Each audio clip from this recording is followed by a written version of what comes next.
Medios de comunicación, miles de libros, todos los discursos políticos, organismos internacionales, expertos, filósofos, páginas de internet. Todos coinciden en la importancia de la educación. Se invierte en capacitaciones, mejoras edilicias e investigaciones. Se compran libros, netbooks, pizarras digitales. Se dictan cursos, suben salarios, bajan salarios. Se imitan modelos extranjeros. Todo para mejorar la educación. Esto no evita que haya tantas escuelas como realidades sociales.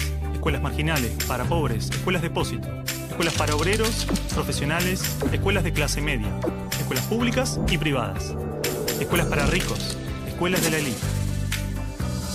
Gran parte pretende incluir y contener a la mayor cantidad de estudiantes.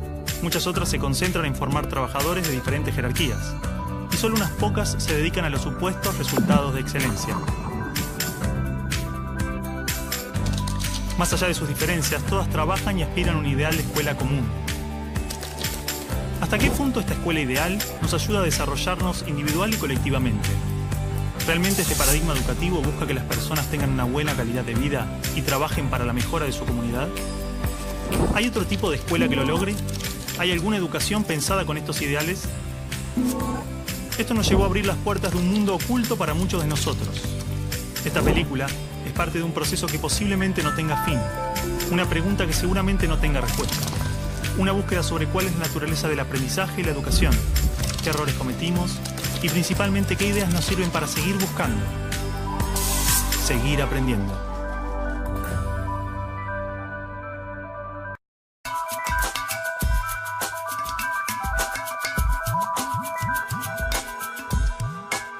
Y el estudiante no aprende después de 12 años a leer comprensivamente, no aprende las operaciones matemáticas, no aprende, en fin, aprende muy poquito.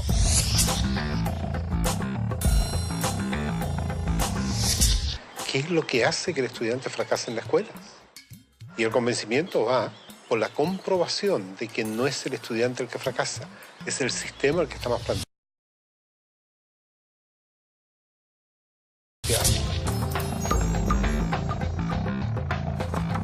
Yo soy el adulto, yo soy el que les va a dar a ustedes esta información. Esto lo tiene que saber así como está, porque es así. Ustedes son los niños a callar y obedecer. ¡Silencio! ¡Cállese! ¡Que usted nunca sabe nada!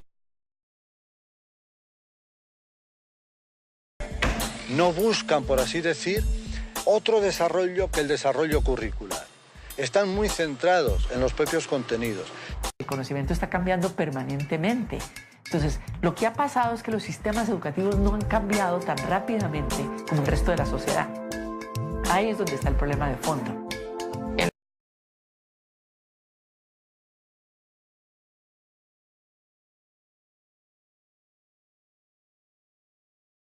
Escuelas normales y en las facultades de educación nos dijeron que un objetivo es aquello que es medible, cuantificable y observable.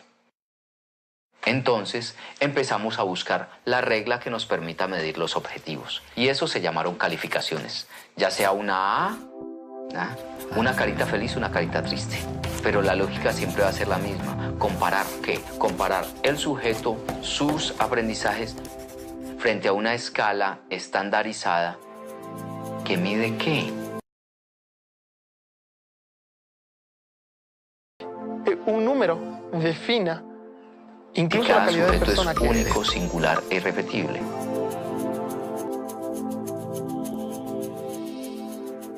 Todas las Entonces, leyes de por educación ejemplo, nos hablan de objetivos de desarrollo humano profundos, valores humanos, cooperación, comunidad, solidaridad, igualdad, libertad, paz, felicidad, y se llenan de palabras hermosas.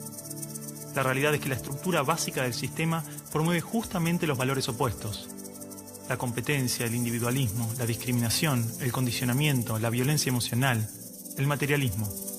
Cualquier idea que se promueve desde el discurso es incoherente con lo que la estructura sostiene. Esto casi no se sabe, pero la educación pública, gratuita y obligatoria fue inventada en algún momento de la historia. Antes no existía. La educación en la antigüedad distaba mucho de lo que hoy entendemos por educación. En Atenas clásica, por ejemplo, no había escuelas. Las primeras academias de Platón eran espacios de reflexión, conversación y experimentación libre. La instrucción obligatoria era cosa de esclavos. Por otro lado, la educación en Esparta era más parecida a una instrucción militar.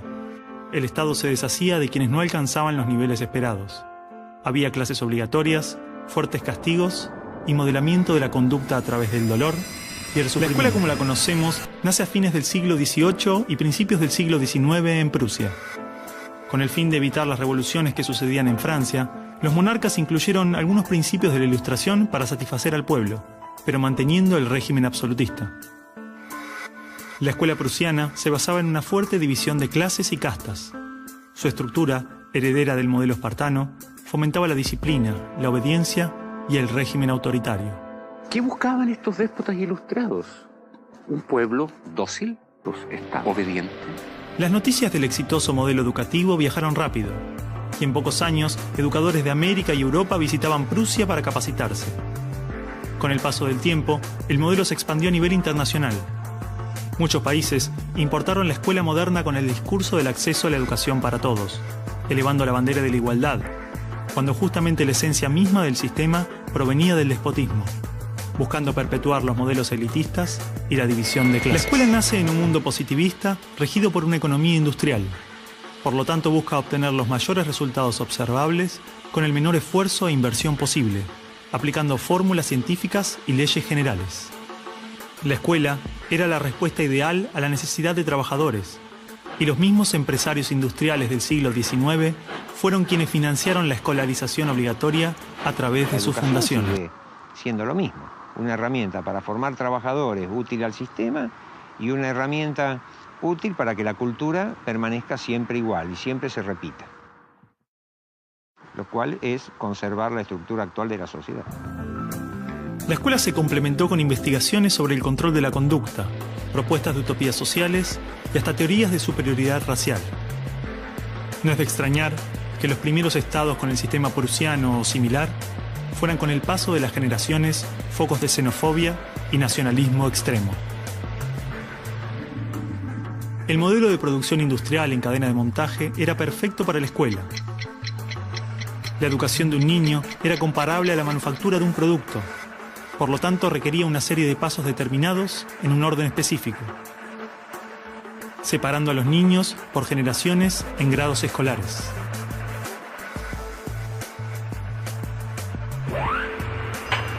Y en cada una de estas etapas trabajaría sobre determinados elementos, contenidos que asegurarían el éxito, pensados minuciosamente por un experto.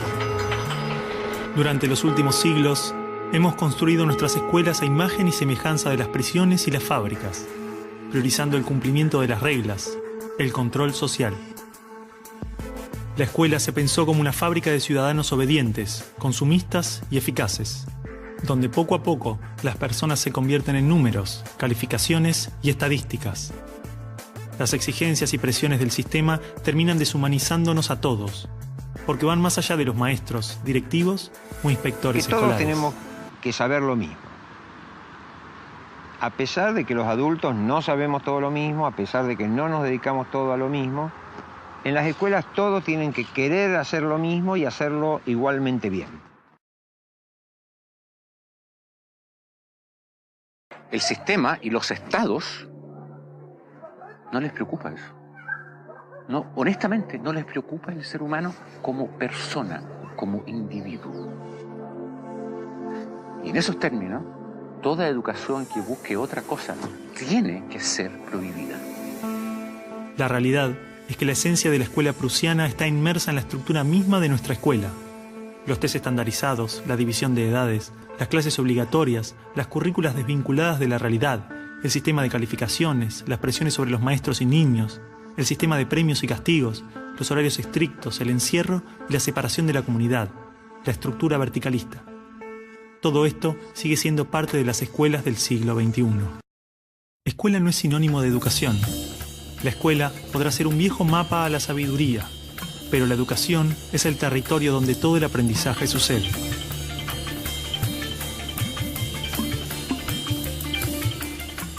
¿Qué es una buena educación? ¿Lograr que la mayor cantidad de niños atraviesen los estándares de calidad? que obtengan herramientas y conocimientos que no les interesan para superar barreras que otros les imponen? ¿No era el objetivo de la educación lograr una buena calidad de vida? Olvidemos por un momento todo lo que sabemos sobre educación, toda nuestra forma de entender la escuela, todo lo que nos han dicho que debemos aprender en la vida y lo que debemos enseñarle a nuestros hijos. Si no estuviéramos haciendo las cosas como las estamos haciendo porque siempre las hicimos así, ¿cómo las haríamos hoy?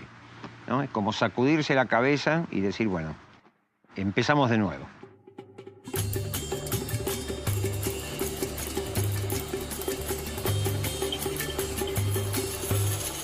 Empecemos de nuevo.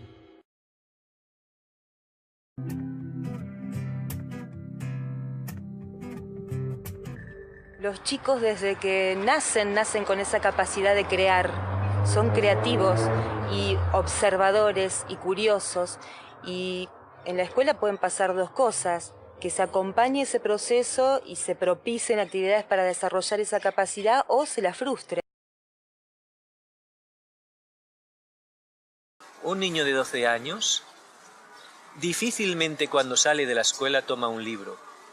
Son los mínimos los que hacen estos. Porque está harto, está totalmente harto de que se le diga qué debe y qué no debe hacer, y ha perdido toda curiosidad por aprender.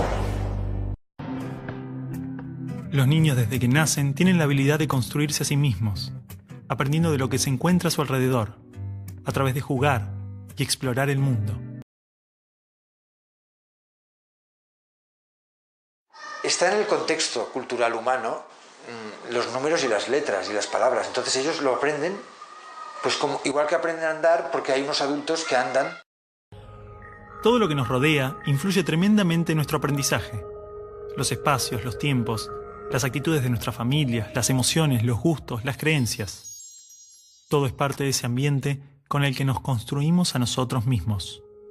La pregunta es entonces, ¿qué ambiente estamos ofreciendo a los niños para que los adultos se desarrollen de esta manera? Estudios indican que actualmente a la edad de 5 años, el 98% de los niños podría ser considerado genio. Son curiosos, creativos y tienen la habilidad de pensar de formas diversas, resolver problemas, es decir, tienen la mente abierta. El problema es que 15 años más tarde, solo el 10% de esos niños mantiene estas capacidades. Todo lo que tú puedas aprender en el colegio, en el día a día, pasa a segundo plano si no es parte de tu decisión, si no es parte de tu opción. Son conocimientos fríos, son palabras que pueden irse con el tiempo. La información o el saber podemos almacenarla en nuestro cerebro, un libro o una computadora. Pero la comprensión es una herramienta en constante crecimiento, con características únicas que varían según cada persona. Implica crear y establecer relaciones entre criterios, y así resolver problemas. Y construir nuevos conocimientos.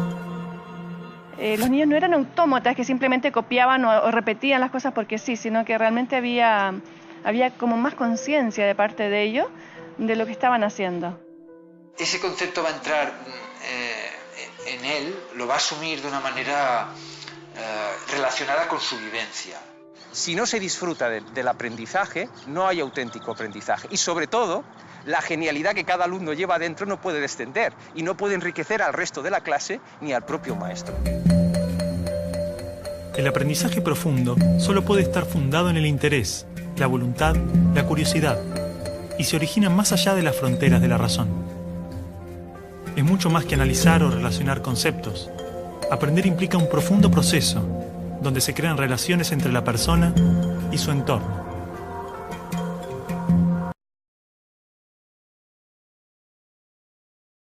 Encontrar, vivenciar. Cuando tú trabajas y conectas con la naturaleza a los niños, todo sale. Ir a esa escuela es un placer porque todos los días tenemos tantas cosas para experimentar, para investigar, para agradecer que estamos vivos. La tarea del educador entonces consistirá en todo momento mostrar misterios, mostrar situaciones en la naturaleza que, aunque estén descritas ya por la ciencia, no lo están para el educando. De tal manera que el educando se sorprenda frente a algo y trate de encontrarle una explicación.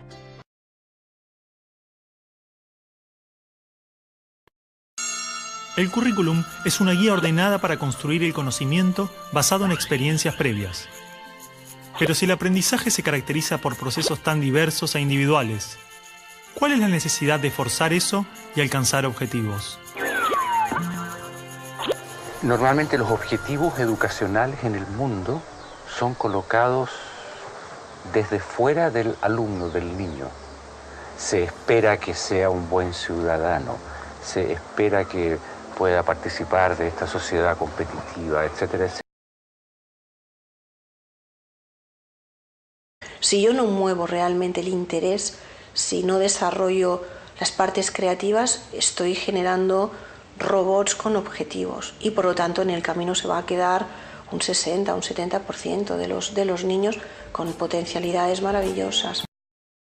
Al crecer, la escuela y la sociedad nos llevan a asumir motivadores externos para alcanzar los objetivos. Y difícilmente podemos entender que alguien pueda realizar algo sin interés, más que el propio placer del proceso. Pero un niño pequeño no tiene un lugar a donde ir, simplemente disfruta de crecer, camina por el simple placer de caminar y explorar, y esto lo hace desarrollarse.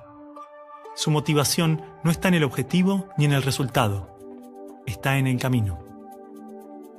Lo que podemos decir es que no tenemos objetivos concretos sobre la vida de los niños, que tengan que aprender determinadas cosas, que tengan que ser de determinada manera. Esos objetivos no los tenemos.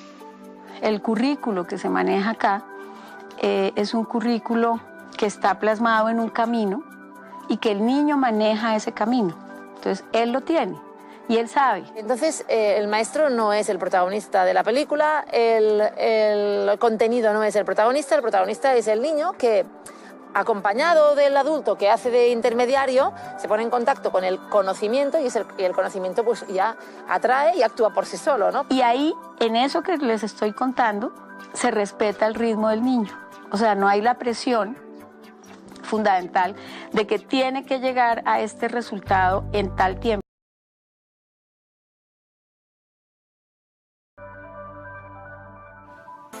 La escuela construyó sus cimientos sobre una idea fundamental que trasciende a toda su estructura, la noción de que los niños están vacíos, y en consecuencia, su individualidad puede ser rota y reformada, intervenida acorde a necesidades externas. El niño ha sido considerado un objeto de estudio, una rata dentro del laboratorio de socialización más grande de la historia, cuyo principal objetivo fue modelar al ser humano.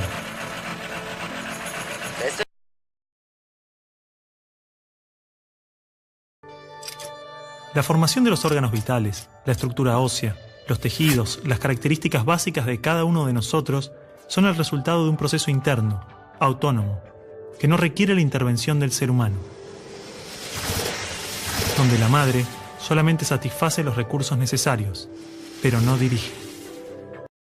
Para sobrevivir, esta célula tiene ciertas necesidades básicas: alimento, seguridad y tal vez el elemento más importante que ha hecho posible toda la evolución biológica: el amor. Si el amor es vital para el desarrollo y el aprendizaje, ¿por qué generalmente intentamos educar con amenazas, castigos, tensiones, olvidando el amor? Los premios y castigos operan manipulando las necesidades básicas. Cuando no recibimos amor o protección, hacemos lo posible para obtenerlos, generando mecanismos de conducta y comportamientos que nos permiten sobrevivir. Nos condicionamos. Ese niño no estudia para aprender, no trabaja por placer, ni para realizarse. Lo hace porque si no pierde la seguridad, el amor, siente que muere. Todo su accionar pasa a estar controlado por el miedo. Todo lo que vemos actualmente en nuestro mundo, todo tiene como bases el miedo. El miedo al cambio, el miedo al progreso, el miedo a ser tú mismo, el miedo a amar, el miedo a revelar tu ser enfrente de este mundo. Una persona no tiene solamente una inteligencia lingüística, verbal o lógico-matemática, sino que tiene inteligencias muy diversas, entre ellas también todo lo que hace referencia a lo emocional. ¿Cómo logramos que se valore esta diversidad si ni siquiera la entendemos como adultos? Que tengamos igualdad de derechos no necesariamente implica que debamos hacer lo mismo. Hoy en día, muchos niños con intereses y comportamientos diferentes a lo esperado son diagnosticados con condiciones psiquiátricas. ¿Qué nos asegura que no estamos confundiendo la diversidad en los niños con enfermedades? La hiperactividad no está demostrada que neurológicamente exista ni que sea siquiera una enfermedad, porque cumples unos criterios de diagnóstico y entonces alguien decide que tú eres un hiperactivo, que tú eres un superdotado, ¿no? Que estás dentro del límite de la normalidad aceptada para considerarte inteligente. El arte juega un papel fundamental, ya que es la manera que tenemos de manifestar nuestra creatividad y personalidad. Desde este lugar, es imprescindible que nuestro concepto de arte sea lo más abierto y menos reglado posible.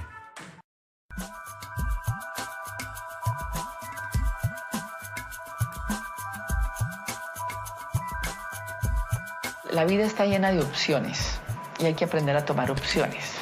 Por eso la organización de todo el material educativo lleva a que los niños puedan tomar decisiones. Un ambiente que respete sus necesidades, que se pueda mover, que tenga una serie de materiales, que pueda descubrir, que pueda tocar, que pueda seguir sus propios impulsos, sin nadie que le pretenda enseñar. De aprender lo que quieren aprender, de aprender a su tiempo y no aprender lo que no quieren aprender. De alguna manera los proyectos le permiten probar muchas opciones y de pronto tener al final de su proceso una idea más clara de sí mismo. El niño va encontrando caminos para su vida futura y tiene la certeza que él sea zapatero o sea médico, le va a ir bien. Si él lo hace con todo el amor y con todo el arte y toda la entrega posible, ¿me entiendes? Uno no puede aprender libertad en teoría cuando salen de la escuela, luego ser libres.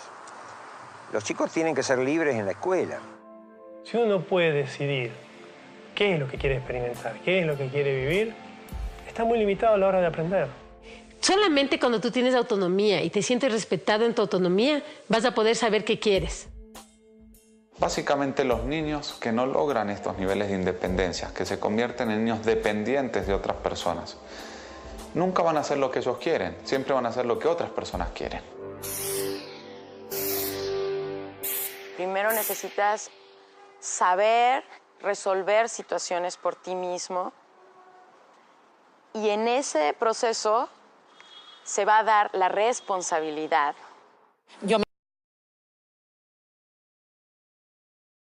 me propongo, yo hago, obtengo y es un ciclo ya de toma de decisiones, de voluntad, de manejo de la libertad. Y después de la responsabilidad, entonces puedes aspirar a esa libertad bien entendida. No hay calificaciones para ver quién es mejor y peor. Simplemente hay un seguimiento en el desarrollo del niño. Observas su cuestión emocional, su madurez, su socialización, su nivel de independencia.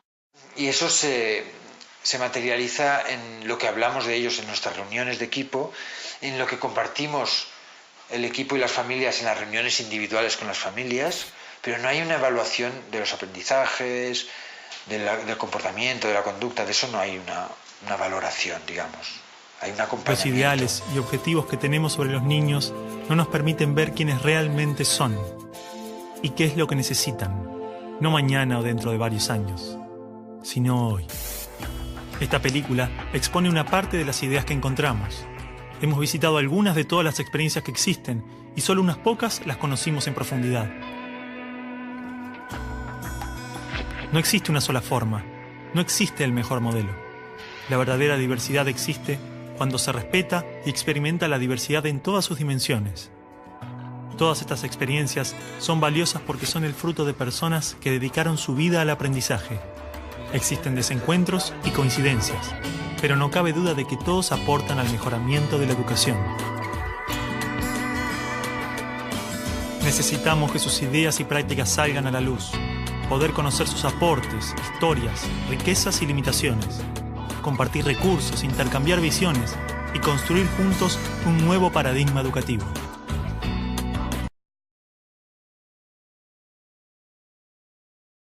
Si realmente en la educación no eres feliz, no estás educando.